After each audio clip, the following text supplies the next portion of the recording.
নমস্কার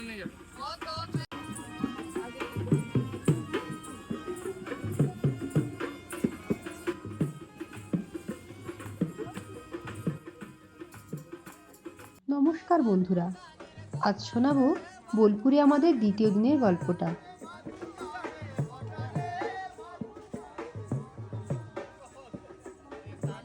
সকাল সকাল উঠে শাড়ি পাঞ্জাবিতে সেজে আমরা সোজা চলে গেলাম খোয়াই নদীর ধারে।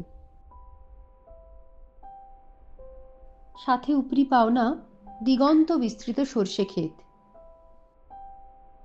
ভোরের মিঠে আলোতে বেশ কিছু ছবি তোলা হলো।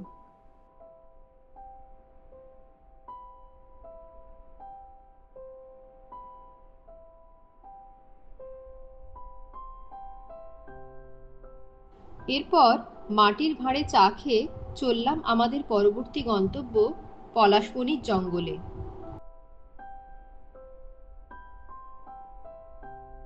ফটোশুটের জন্য আদর্শ লোকেশন এই Palashboni.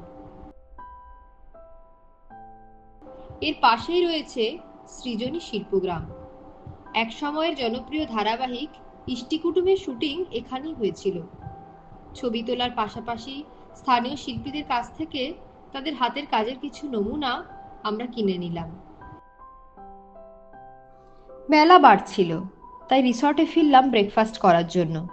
Simple breakfast, sandwich, French fry আর চা। এবার পালা চেক আউট করার। লাগেজ নিয়ে সোজা চলে আসলাম রয়্যাল বেঙ্গল হোটেলে। বোলপুরের শেষ দিনটা আমরা এখানেই ছিলাম। শ্যুট তখনও বাকি ছিল, তাই আমরা গেলাম রায়পুর রাজবাড়িতে। রায়পুর সিনহা পরিবারে একটা ছোটখাটো রাজপ্রাসাদ ছিল এখানে। প্রায় 120টি ঘর আর 60 বিঘা জমির ওপর বিস্তৃত এই জায়গাটা একসময় কতই না জমজমাট ছিল, আর এখন একটি ধ্বংসস্তূপে পরিণত হয়েছে। দুপুরে লাঞ্চ করার জন্য গেলাম বনবীথি হেসেল ঘর।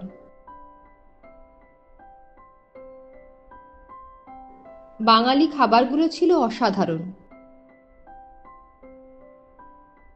শাক, বেগুন ভাজা, ভাত, ঘি, শুক্তো, ডাল, মৌরলা মাছের বাটি চচ্চড়ি, ভেটকি পাতুরি, কচি পাঁঠার ঝোল, দই, চাটনি, পাঁপড়, তাও অবিশ্বাস্য পকেট ফ্রেন্ডলি প্রাইসে।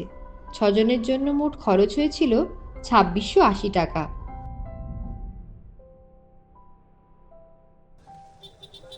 শেষবারের মতো আমরা গেলাম সোনাঝুরির হাটে। আমার মতো যারা শপিং করতে ভালোবাসে তাদের কাছে তো পুরোই স্বর্গ।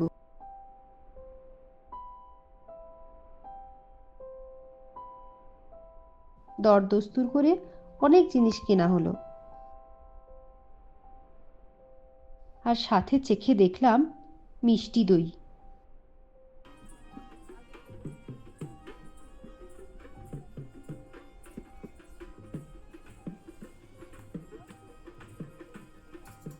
এইভাবে বোলপুরে আমাদের দ্বিতীয় দিনটা শেষ হলো। কমেন্ট বক্সে জানাতে ভুলবেন না সোনাঝুরি হাট নিয়ে আপনাদের অভিজ্ঞতা কেমন। আজ এই পর্যন্তই। খুব শিগগিরই ফিরব তৃতীয় দিনের গল্প নিয়ে।